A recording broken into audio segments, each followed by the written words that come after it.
Hi friends, இன்றைக்கி நம்ம என்ன பார்க்க போகிறோம்னா பன்னீர் ஆம்லேட். அதுக்கு தேவையானது 3 முட்டை எடுத்துக்கோங்க. அதுக்கப்புறம் கொஞ்சம் கார்லிக் எடுத்துகிட்டு அந்த கார்லிக்கை போட்டு நல்லா மேஷ் பண்ணிக்கோங்க. ஸ்கின் எடுத்துருங்க.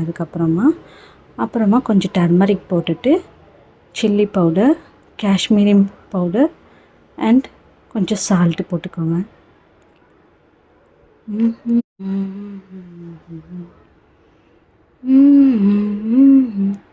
ஸோ இது நல்லா எல்லாத்தையும் மிக்ஸ் பண்ணிவிட்டு கொஞ்சம் ஆயில் சேர்த்து நல்லா மிக்ஸ் பண்ணி எடுத்து வச்சுக்கோங்க தனியாக. அதுக்கப்புறம்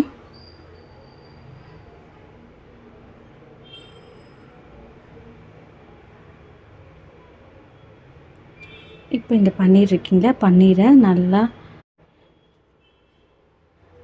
நல்லா துருவி எடுத்துட்டு அதுக்கப்புறம் இந்த எக்கை நல்லா மிக்ஸ் பண்ணிவிட்டு அதில் அந்த பன்னீரை போட்டு மிக்ஸ் பண்ணி எடுத்துட்டு ஒரு தோசை தவா இல்லை ஏதாவது தவாவில் போட்டு இதை அப்படியே ஊற்றி எடுத்துட்டு அதுக்கு மேலே அந்த மசாலாஸை போட்டிங்கன்னா paneer egg omelette ready. Enjoy பண்ணுங்கள் உங்களுக்கு பிடிச்சிருந்ததுன்னா. அப்புறம் எல்லோரும் health conscious. Happy eating. By.